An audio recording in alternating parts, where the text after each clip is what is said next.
Hey guys, कैसे हैं आप सब लोग।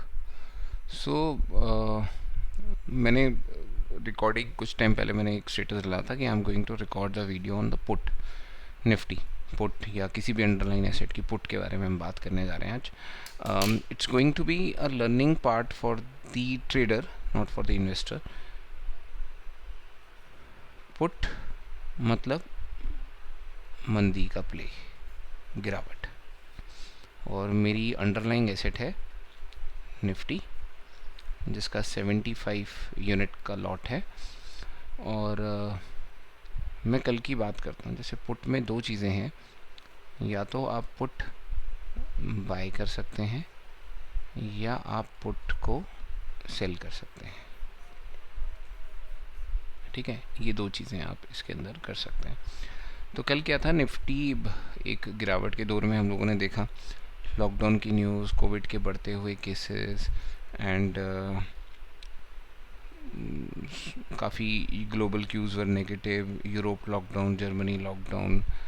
तो it was expected the market will come down, लेकिन मार्केट ने एक अच्छी खासी रैली भी दिखा दी थी।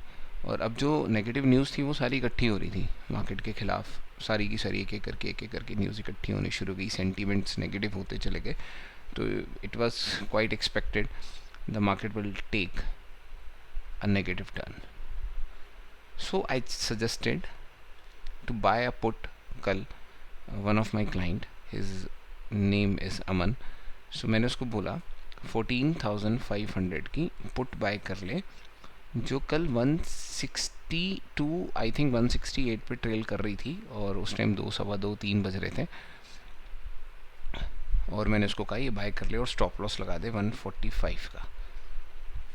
ठीक है, एक छोटा स्टॉप लॉस लेके हमने काम करना स्टार्ट किया। और जैसे जब मार्केट सुबह हुई तो आपको सब कुछ पता है कि मार्केट ने एक नेगेटिव टर्न लिया, और नेगेटिव टर्न लेते ही आपकी जो आवाज़ थी, आपने क्या बोला था, मंदी खरीदी है आपने। तो जो आपकी खरीदने की आवाज़ थी वो और महंगी होगी, क्योंकि आप तो 162 पे ख़रीदा हुआ था, एंड इट मंदी अब और बुलंद होती चली गई, और स्ट्रॉन्ग होगी मार्केट, नेगेटिव टेरिटरी में चलती चलेगी। तो उसको हमने, ये वाला जो ट्रेड था 212 213 रुपये में हमने कटवा दिया, स्मॉल गेन। मतलब एक एक क्विक गेन आपके पास आ गया एंड यू कम आउट। मतलब मेरी मंशा बाय साइड पे इसलिए रहती है कि यू शुड कम आउट। तो that's a good point. Buyers put side पे बैठे हैं बहुत सबसे ज़्यादा, and they expecting the market will go down. And कल भी ऐसे ही है, परसों भी ऐसे ही रहेगा। कुछ टाइम तक मार्केट एक नेगेटिव टेरिटरी के अंदर वर्क करने वाली है मेरे हिसाब से। माई एंटिसिपेशन इज़ दिस। एंड काफ़ी लॉजिक्स हैं पीछे, तो वो अभी नहीं हम बात करते। बात अभी हम पुट की बाय एंड सेल की बात करते हैं। लेकिन बाय में क्या होता है, जैसे ही मार्केट दोबारा से पॉजिटिव टेरिटरी में जाती है, जैसे क्लोजिंग की तरफ हुआ आज, जैसे क्लोजिंग और मार्केट दोबारा से यू टर्न मारा मार्केट ने, एंड वापस मार्केट रीबाउंड हो गई। होने उसकी वजह से क्या होता कि आपका जितना प्रीमियम आपने कमाया है वो धीरे धीरे करके सारा लॉस होता चला जाता, क्योंकि आपकी जो आवाज़ थी वो धीमी पड़ती चली गई, और मंदी के ट्रेड कटते चले गए, और तेज़ी की तरफ रुख होना स्टार्ट हो गया। मार्केट दोबारा से बॉटम छूकर देन वापस रीबाउंड होना स्टार्ट हो गई थी। तो उस केस में जनरली सेलर विनर रहता है। इस केस में जिसने पुट बेची होती है वो विनर रहता है। और लेकिन मैं अगर परसेंटेज ऑफ सक्सेस बताऊं, 80% केस में सेलर विन करता है और 20% केस में बायर विन करता है।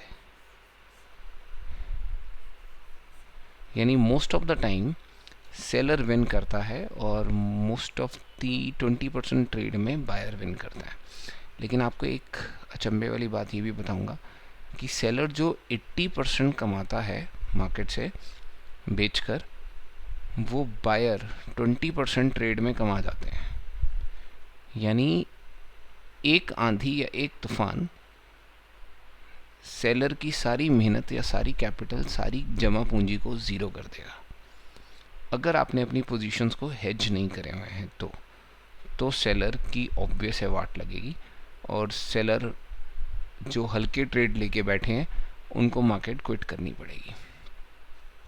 तो generally I am the option seller, और मैं सेलर सेल करके कमाता हूँ, और बहुत छोटे से स्टॉप लॉस के साथ मार्केट पे काम करने की कोशिश करता हूँ और कमाने की कोशिश करता हूँ।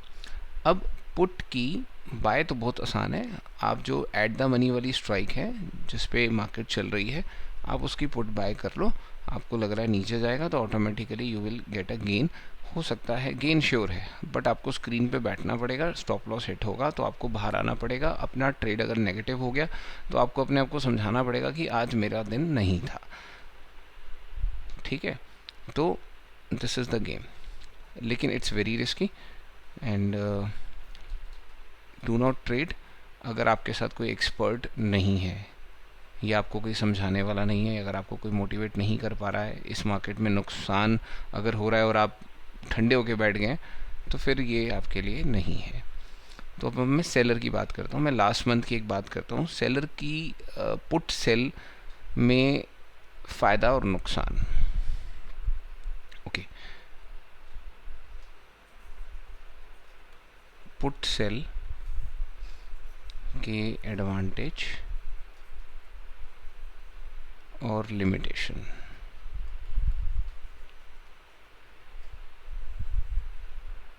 ठीक है, और पुट सेल में मेरे को सबसे अच्छी स्ट्रेटेजी लगती है कैश सिक्योर्ड पुट।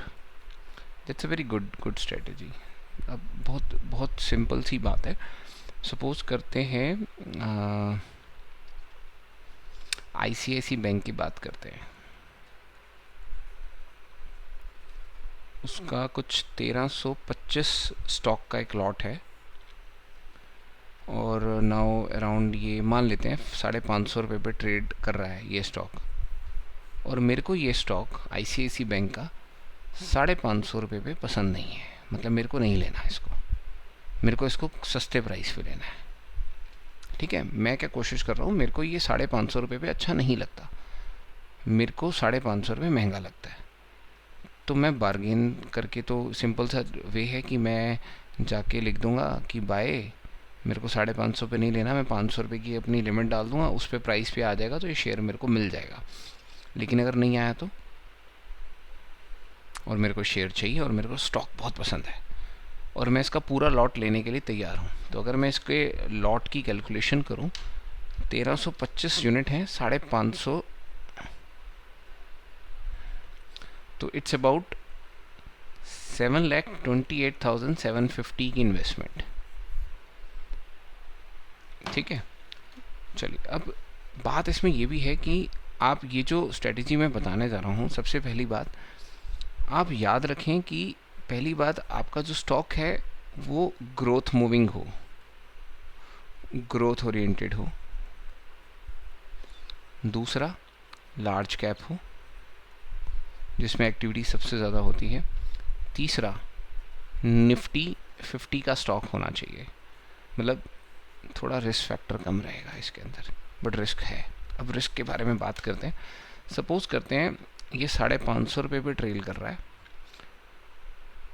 540, 530, 520, 510 एंड 500 रुपये। कितने पे अच्छा लगता है आपको ये स्टॉक? 500 रुपये पे पसंद है? 500 रुपये पे पसंद है? ठीक है, तो 500 रुपये की जो पुट चल रही है, पुट मतलब मंदी है ना, नीचे का हम ट्रेड मांग रहे हैं इसको, हम कह रहे हैं कि नीचे आए। 500 रुपये की जो पुट की वैल्यू चल रही है, सपोज करते हैं वो 30 रुपीज़ चल रही है, लेट सपोज, मान लेते हैं ऐसे। 500 रुपये की पुट की वैल्यू चल रही है 30 रुपीज़ की, यानी 30 इंटू 1325, ये जो प्रीमियम है आपके अकाउंट में क्रेडिट हो जाएगा next day in the morning, अगर आप पुट सेल कर देते हैं। तो मैं एक चार्ट बनाता हूँ,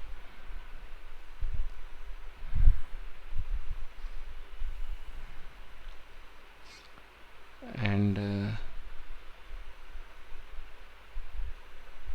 500 रुपये stock is working at 550 and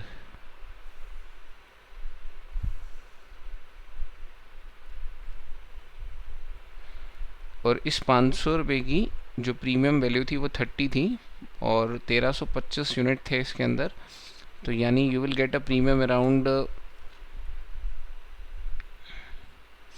10 रुपये लगा लेते हैं सपोज, चलिए इजी कर लेते हैं इसको। तो you will get a premium 13,250 रुपये आपको मिल जाएंगे, आपके अकाउंट में आ जाएंगे। तो सपोज करते हैं अब आपके स्टॉक पे ये प्रेडिक्शन आपकी स्ट्रॉन्ग होनी चाहिए कि 500 पे नहीं आएगा, 550 पे जाए, 540 पे जाए, 503, यानी ये 500 से ऊपर रहे या 500 पे रहे या 500 पे आके रुक जाए, आई एम हैप्पी। दो ऑप्शन है मेरे पास इस मार्केट में जीतने के लिए। 13,250 को ग्रैब करने के लिए या तो ये स्टॉक 500 रहना चाहिए या 500 से ऊपर रहना चाहिए ड्यूरिंग दैट पीरियड। अब क्या होगा अगर ये स्टॉक 500 से नीचे आ गया? मैं आपको याद दिलाऊं कि हमें ये स्टॉक ख़रीदना है, ये मंशा रख के चलें, और हमें ये स्टॉक 500 रुपये पे चाहिए, ये भी दिमाग में बिठा कर चलें, ठीक है।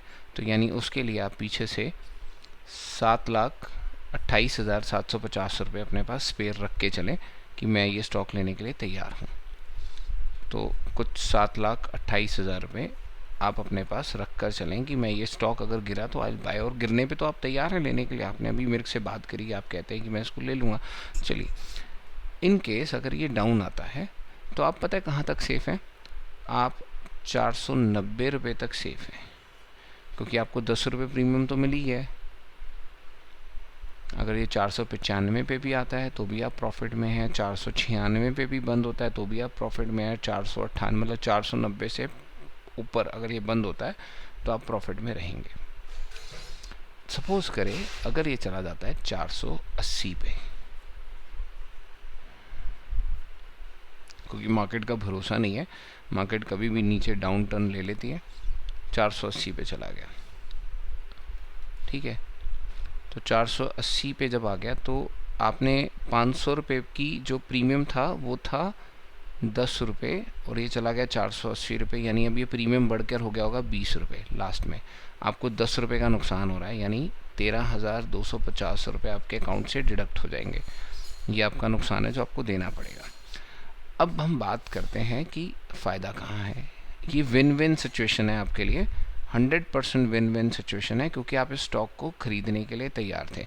तो ये स्टॉक आपको कितने का पड़ेगा? चलो 480 रुपये पे आ गया, 480 इंटू 1325, 6,36,000 रुपये आप इस स्टॉक को बाय करेंगे। 1325 लॉट हैं और 480 रुपये का एक लॉट है, आप इसको बाय करेंगे 6,36,000 रुपये, और 13,250 रुपये का आपको यहाँ नुकसान हो गया। वो ऐड कर देता हूँ, 6,49,250 रुपीज़, मतलब 6.5 लाख रुपए में मोटा मोटा आपको ये स्टॉक मिल गया।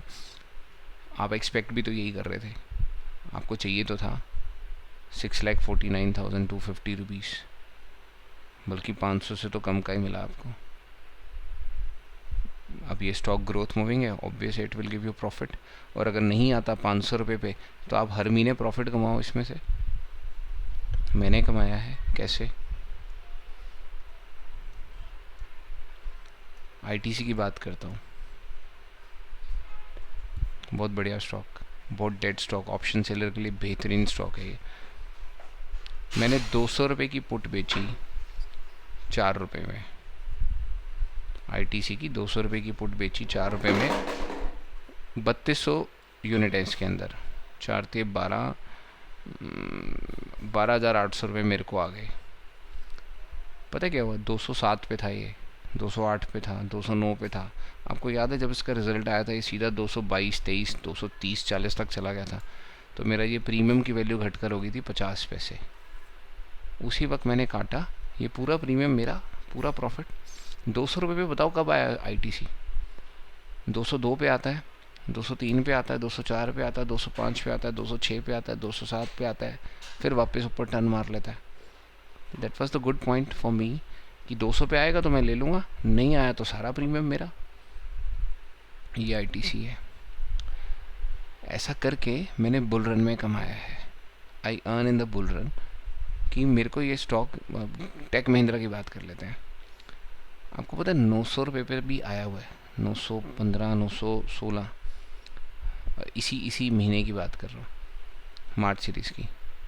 मैंने उसकी 900 रुपये की पुट बेच दी थी और वो बहुत ही हैवी प्राइस पे बेची थी, अच्छा खासा, जब जब उसकी विक्स बहुत हाई था, बहुत अच्छा खासा प्रीमियम मिला। अच्छे खासे प्रीमियम पे मैंने उसको सोल्ड आउट किया और वो 1024 रुपये तक भी गया, सारा प्रीमियम मेरा। मैंने फिर बेच दी अपनी, जो भी मैंने पुट खरीदी हुई थी, बेची हुई थी, उसको वापस बाय कर लिया सस्ते प्राइस पे। तो दिस वाज द गेम। लेकिन रिस्क फैक्टर क्या है? अगर आपने अपने इमोशंस को कंट्रोल नहीं किया, आप सोच रहे हो कि मेरा ये 4 रुपये वाला जो प्रीमियम है, मान लीजिए आपका ये 4 रुपये का प्रीमियम घट के 2 रुपये हो गया है, तो आप बुक कर लो मेरे भाई, आप अपना स्टॉक बुक कर लो। 50% प्रॉफिट आपको जेब में आ गया है, उस वक्त अपने इमोशंस को कंट्रोल करो। पूरे 4 रुपये आपने नहीं रिसीव करने, 2 रुपये बुक करो, बाहर आ जाओ वापस, बाद में देखेंगे इसको। मैं आपको आज टाटा स्टील का मैं बताऊंगा, कॉल के साथ बताऊंगा, बट फिलहाल अभी हम आईटीसी के बारे में बात ही करते हैं। अगर मार्केट क्रैश होती है तो आपके स्टॉक बहुत जल्दी तेज़ी से नीचे गिरेंगे और आपको बेतहाशा नुकसान हो सकता है, बहुत ज़्यादा। तो be careful with this kind of strategy. ये स्ट्रेटेजी तभी अप्लाई करें जब आपको लगता है कि मैं ये स्टॉक को लो प्राइस पे बाय करने के लिए तैयार हूँ, and you should have a surplus money on the day of expiry if you want to buy. आपने अपनी पुट जो थी वो वैल्यू ज़ीरो हो जाएगी और आपको वो स्टॉक बाय करना पड़ेगा अगर वो नीचे आ जाता है। अगर ऊपर जाता है तो फिर आप प्रॉफिट में ही हो, 100% प्रॉफिट में हो। तो this is a very good strategy कि आप स्टॉक को लोएस्ट प्राइस पे बाय करने के लिए तैयार हैं। तो ये थी पुट की कहानी। और अभी मैं यही कहूँगा सबसे कि मार्केट थोड़ी सी बियर जोन में है मेरे हिसाब से, क्योंकि जब तक इकॉनमी दोबारा से रीबाउंड नहीं होती, देखो आप अपने आप को ही देखो, क्या काम चल रहा है, दुकानें चल रही हैं, लोग बाहर जा रहे हैं, ऑफिस से घूमने फिरने जा रहे हैं, नहीं जा रहे। जो जो स्टॉक ने 50-50, 60-60, 70-70, 100-100% रैली दी है पिछले साल, क्या आपको लगता है वो फिर से 100-100% रैली देंगे? क्या टाटा मोटर 65 रुपीज़ से बढ़कर 350 रुपये तक आ गया? आपको लगता है कि वो 60 रुपये से 350 रुपये 5 गुना हो गया? तो क्या सारी गाड़ियाँ वो एक ही साल में बेच लेगा? नहीं ना, उसको नीचे आना पड़ेगा ना। आएगा वो नीचे, आपके जोन में आएगा बाय करने के लिए, फिर बाय करना। नहीं तो ऊपर से वो अगले में बताऊंगा कॉल के बारे में। फ़िलहाल के लिए put strategy, advantage, you can get the stock at the lowest price. Limitation ये है कि अगर स्टॉक गिरा तो आपको बहुत ज़्यादा नुकसान और आपकी पूरे साल के पैसे जा सकते हैं। पहली बात, उन्हीं स्टॉक में डील करें जो ग्रोथ ओरिएंटेड है, large cap and only for Nifty 50। Nifty 50 इसलिए क्योंकि ये स्टॉक बैन में नहीं आते समटाइम। ग्रोथ ओरिएंटेड, वो जल्दी बाउंड ऊपर मार जाएगा, ऊपर जल्दी बाउंड हो जाएगा, जल्दी रिकवरी ले लेगा। लार्ज कैप्स कंपनी, एफआई उसमें डील करता है, इसलिए वो स्टॉक जल्दी रिबाउंड कर जाते हैं। तो ऐसे स्टॉक में ये स्ट्रेटेजी बिल्कुल फ़ायदेमंद रहती है। बाय। कैसा लगा? अच्छी लगी वीडियो तो please write down in the comment section and notify me कि जैसा लगा। कुछ इम्प्रूवमेंट के चांसेस हैं, definitely I will go for it. Bye.